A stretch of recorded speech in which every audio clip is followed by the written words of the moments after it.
নমস্কার বন্ধুরা। তো আমি এখন এসেছি বার্সমাতে। তো একটা washing machine complain, LG washing machine. তো দেখা এটা, এই ওয়াশিং মেশিনটার প্রবলেম ছিল যে বডি পুরো পচে গেছে, যে পুরো বডি একদম শেষ, বডি একদম পুরো পচে গেছে নিচে শেষ। তো আমরা একটা নতুন বডি নিয়ে এসেছিলাম এলজির থেকে, এলজি কোম্পানি থেকে পারচেস করে। তো এটা আমাদের নতুন বডি লাগিয়ে দিয়েছি আমরা সুন্দর করে। এটা এলজি থেকে নিয়ে এসেছি আমি বডিটা। আর এই মেশিনে হচ্ছে আরেকটা প্রবলেম ছিল যে ড্রেন মোটর খারাপ ছিল, ড্রেন মোটর।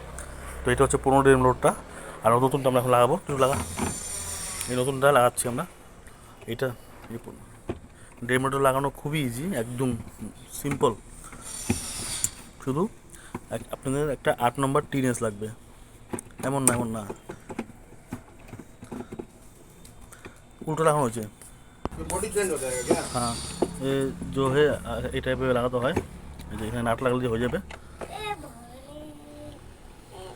মোটরটা কোথায়? পনেরোটা। এটা হচ্ছে এটা হচ্ছে নতুন মডেলের স্মার্ট ইনভার্টারের। এটা হচ্ছে ড্রেন মোটর। এটা হচ্ছে ডিসি 13 ভোল্টে চলবে। এটা দেখতেই পাচ্ছ, এটা নতুন মডেলের এলজি করেছে, খুবই ভালো করেছে। তো আমাদের প্রায় বডি লাগানো হয়ে গেছে। তো এই লাগাচ্ছি আমরা ড্রেন মোটরের নাটটা।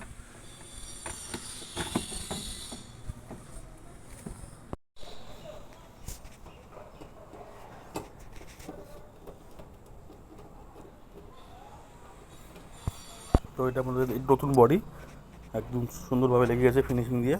আর ওটা হচ্ছে পুরোনোটা। চলো বন্ধুরা, ধন্যবাদ। নেক্সট ভিডিওতে আবার দেখা হবে।